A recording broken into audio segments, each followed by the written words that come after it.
దేశంలో ఎల్పీజీ కొరత లేదని కేంద్రం పదే పదే చెప్తున్నారు. ప్రజల్లో భయాందోళన తగ్గడం లేదు. దీంతో పానిక్ బుకింగ్స్ పెరుగుతున్నాయి. అదే సమయంలో పెద్ద ఎత్తున బ్లాక్ మార్కెట్ జరుగుతున్నట్లు వార్తలు వస్తున్నాయి.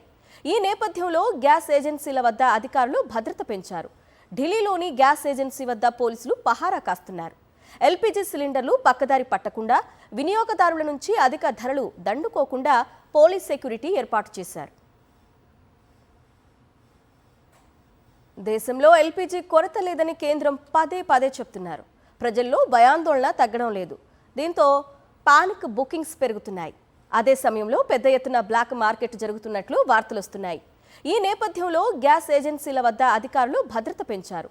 ఢిల్లీలోని గ్యాస్ ఏజెన్సీ వద్ద పోలీసులు పహారా కాస్తున్నారు. ఎల్పీజీ సిలిండర్లు పక్కదారి పట్టకుండా, వినియోగదారుల నుంచి అధిక ధరలు దండుకోకుండా పోలీస్ సెక్యూరిటీ ఏర్పాటు చేశారు.